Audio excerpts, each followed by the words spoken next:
It's so hard to try to justify your passion to somebody that doesn't understand it. Hello, welcome back to Sage and Stone Homestead. My name is Heather. I've got a canning video for you today. I am trying to stay inside for the remainder of the week until the rash that I have heals. So if you guys have been following the channel even for a little bit, you saw my most recent garden tour. I harvested the parsnips, and I gave you a little bit of a PSA about parsnips in that video, but just in case you missed it, the greens of the parsnips, you'll hear varying opinions of whether or not they are edible. I decided that I wasn't going to do anything with the parsnip greens because I read online through an extension office, which is a really official type of place, that the greens are toxic and you can't even cook the toxin out. And I'll put the name of the toxin down here. What it does is it causes blisters, especially when like the sap that's inside the greens contacts your skin and you go out into the sun, you can get some very bad blisters.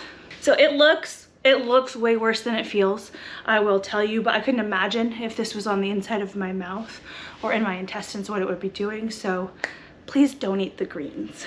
This is solely from me carrying them after harvesting them, carrying them in my arm down to my shed, and then this hand got all messed up when I was snapping the greens off of the parsnips themselves. So you may even want to wear gloves when you're harvesting or handling your parsnips. From what I understand, the toxin is only in the greens, and miraculously, I mean, I don't have it on the palms of my hands. I do wash my hands very frequently, so I may have been able to wash the sap or the oil off quicker than it could cause me any harm in this particular area. So for today, when we are preserving our parsnips, I am not going to wear gloves. I'm just going to make sure I wash my hands before and after.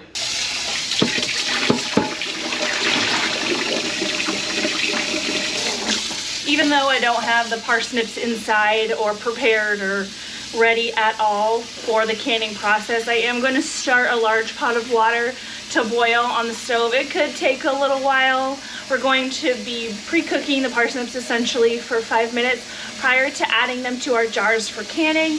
And I want to make sure that I'm kind of multitasking. I want this heating up while we're working on the parsnips themselves.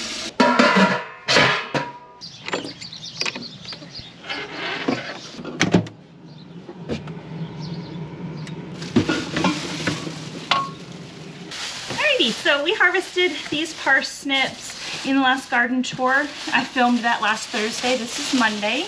You can store parsnips in a root cellar. You want it to be at a higher humidity, which is why I have a bag over them. I don't have a root cellar, but they do last a really long time in a nice cool environment with high humidity.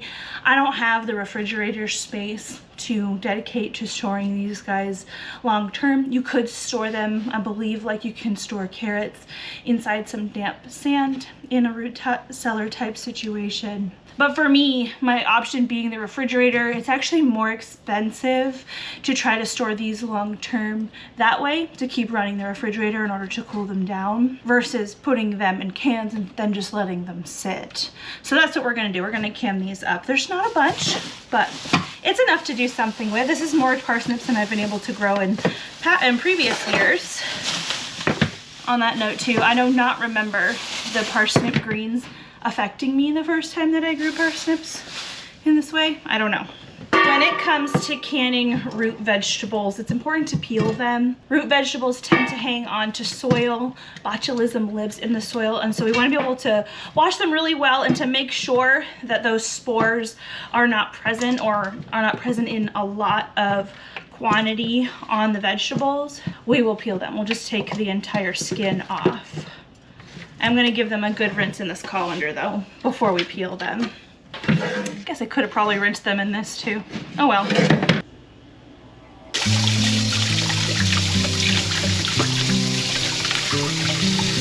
reason that I am washing the parsnips now as opposed to when I harvested them is I wasn't exactly sure when I was gonna be able to can them up or get them preserved. And the roots themselves are going to last much longer in cold storage unwashed. This is because the washing process does, you know, scratch up the skin of the root vegetable just a little bit, and it can, I guess, hinder the protective nature of the skin of the root, and it can allow things like bacteria and funguses to enter the root, and you don't want that. So it's best to just leave them dirty until you go to either cook them or preserve them.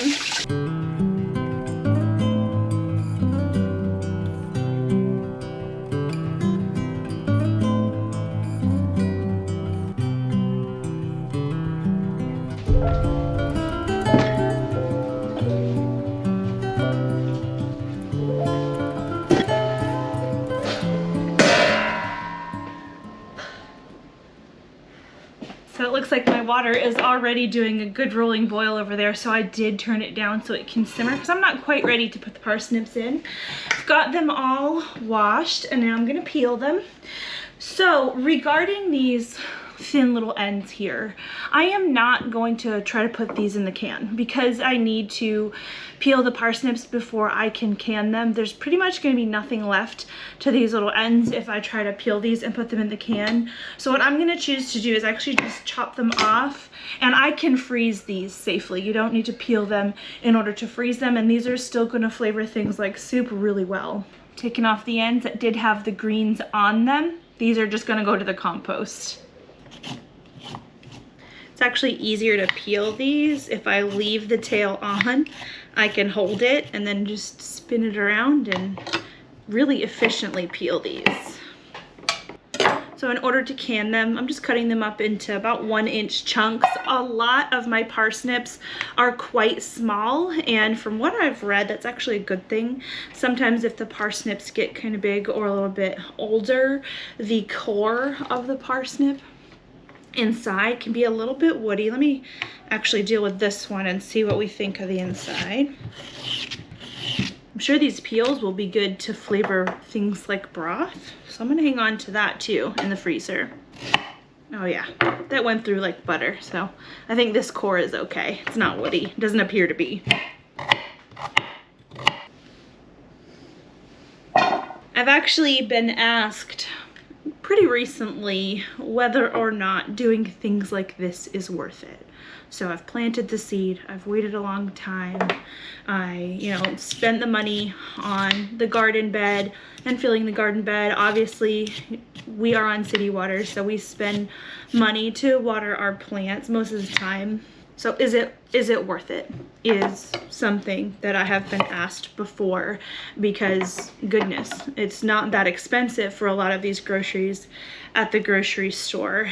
And it's so hard to try to justify your passion to somebody that doesn't understand it. So if you could think of it like this, there's a lot of people that like to play a musical instrument. There's a lot of people who take passion in things like singing. And I would say to them, why would you waste your time doing those things when you could just turn on the radio? It's a lot like that. A lot of what I'm doing here for myself and for our family, it's basic life skills that I really feel like are awesome to know. I really feel like these kinds of things, it's sad when they get lost. It's sad when we need to learn how to grow our own food, because food equals sustenance. Obviously, it equals survival. And to lose these skills, I mean, it would probably only take a couple generations to completely lose the skill of preserving your own food. I mean, a lot of people don't even know how to cook, let alone grow their own food. So this is one of those things where I feel like it's a skill that should be embraced. Of course, there are conveniences out there, and it's not going to be everybody's passion to want to grow their own food, just like it's not everybody's passion to learn how to sing or play a musical instrument. But for my life specifically, and what makes me feel good and fulfilled, I believe this works. I enjoy the process. I enjoy the slowness of it, and I take a lot of pride in being able to put down a dish in front of my family and say, we grew this. We grew this, we know exactly what's in it. These vegetables were picked at the peak ripeness, That's definitely something that's lacking in the grocery store. Number one, variety, but also a lot of grocery store items are picked either out of season, or they're picked unripe, or they would have been picked a long time ago. And really, as soon as you pick something out of the garden, as soon as you detach it from the root system and from the plant, it immediately starts to degrade in its nutrition. So the food I grow here provides a lot of like self-accomplishment and satisfaction, but it also genuinely provides a more nutritious product to my family. And how do you quantify that? I think you have to be passionate about food to really understand and to care about something like that. All right, so all the parsnips are peeled and chopped. I've got this many. We'll see, it's probably 2.5 quarts worth. We'll see when we pack up the jars, but this is what I have as far as the little stringy ends. This is actually going to be quite a lot. I'm excited that we have decided to save these. I think that's going to be valuable. And then here are the peels. So we've got a lot going on here. The pot is boiling and we need to boil these chunks for 5 minutes. I'm a little bit nervous to just plop these down into that boiling water. So I have this colander that I used earlier. What I'm gonna do is actually put the parsnips in this colander and then set this down in. It's just gonna be safer. So putting that down in there, cooled it down quite a bit. So I'm gonna wait for this to come back up to a boil, and then I'll let this boil for 5 minutes. All right, the timer's gone off and these smell lovely. They smell like carrots, but there's almost this floral quality about the smell of the boiling parsnips. It's very pleasant. I have a little small collection of these beautiful weck jars that we're going to be canning in today. It's been a long time since I used them for canning. I use them a lot for things like sourdough and some dry storage, just because I like to see them on the counter. I think they're pretty to look at, but they're just as pretty with canned things in them on the shelf. So we're gonna use these. These are technically not approved for use in the United States simply because they have not been tested, but these are used all over the world. The measurements are a little bit different. This is a 1 liter jar, and it's most close to like our quart jar. So I'll be canning this liter jar at the canning time that the recipe has for quarts. Oh, I think we're actually gonna get more than I thought, which is always a good thing. We need to have 1 inch of headspace in the jars.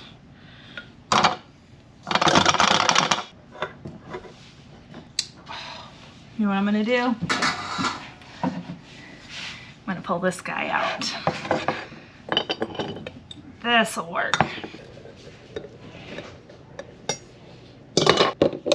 Some recipes for hot pack of vegetables ask you to boil new water to add in to the vegetables before canning. This particular recipe is from, I think it was Michigan State University, their extension office, and it tells you to use the cooking liquid, which I appreciate because there's good things in the cooking liquid. Gotta run either plastic or a wooden skewer along the inside of the jars to free up some of the trapped air bubbles. The reason you don't want to use metal is you can chip your jar. I've done that before, it's sad. And these are nice jars. They are a little bit expensive. If you go around looking for these weck jars, do not buy them off of Amazon. Amazon is absolutely insane with the prices on these jars. I just go to weckjars.com.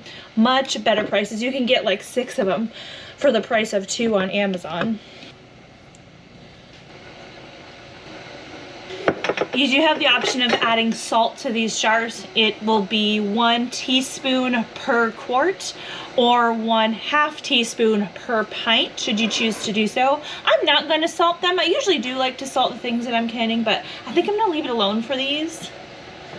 I can always choose to salt them later when I go to put them in whatever. The last time I made a canning video and I was wiping off the rims of the jars, I did not explain what I am wiping the jar rims with.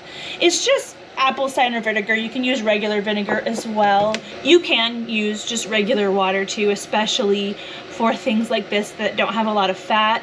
But let's say you're canning something like meat, the vinegar itself is going to help really cut that fat and more effectively wipe it off the rim of the jar. So I just do vinegar all the time as kind of a habit. It absolutely does not flavor whatever you're canning.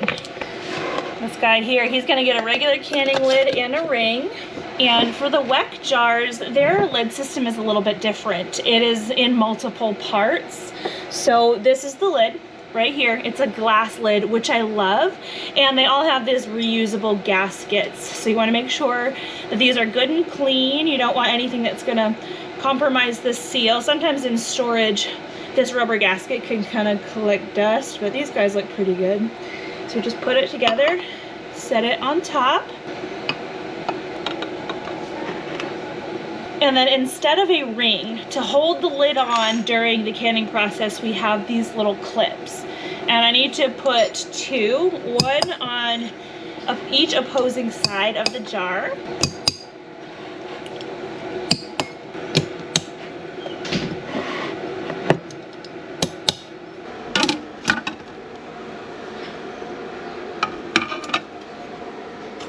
Uh-oh, this might not work like I thought.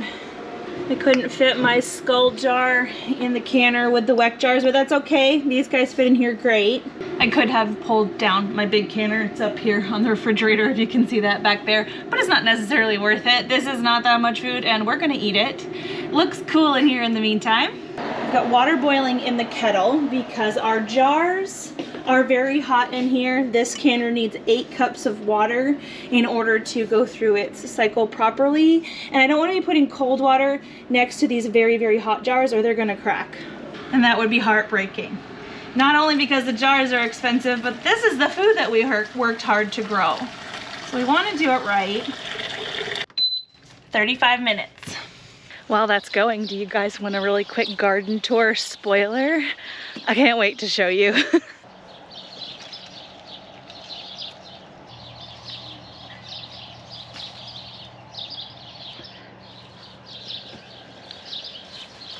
In my excitement, I am picking them just a tad early, but they're still so good. Look at that fatty. Oh, see, I need to wait for their sheen to be a little bit more dull, and I want them to fall off the plant pretty easily. I don't want to have to pull it off really with force, so that needs to wait until tomorrow. Yeah, that one too. Oh, that one came off.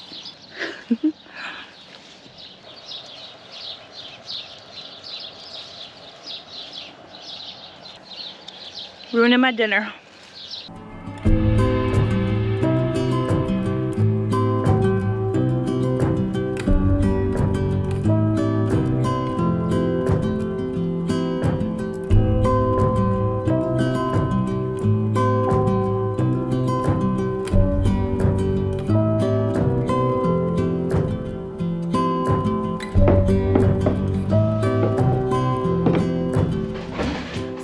Is what we got. I pulled these out of the canner last night when they were done, but I did let them sit overnight. Now we're used to canning in jars like this, many of us here in the United States, with the 2-piece lid system, this lid and the ring. And this was in the refrigerator last night because I wasn't able to can it. But if I was to store this on the shelf, I'd want to store it with the ring off, just so if the lid is compromised at any point, it can't artificially reseal, like with the fluctuating temperatures inside a home, things like that. The same thing does apply to the Weck jars regarding these clips. So we get to take these off for storage. There's a couple different ways that we can know that these lids are sealed. The easiest way is to just pick them up from the glass lid, and if it doesn't, you know, come off, you are good. Do you see this tab here? The tab, because of the suction of the lid down onto the jar, when you have a good seal, the tab points downward. Can you see that?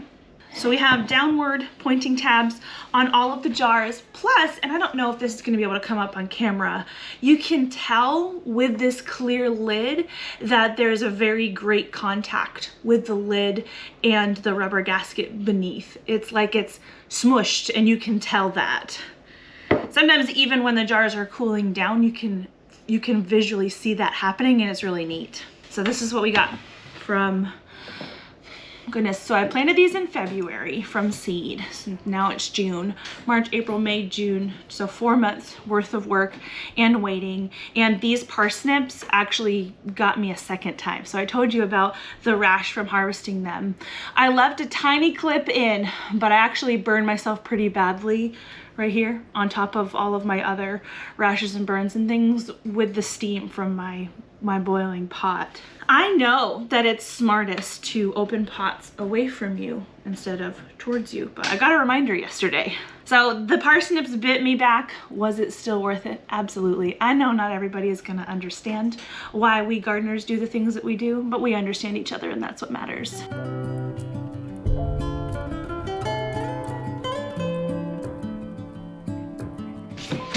Crumbs on the table, heaven forbid.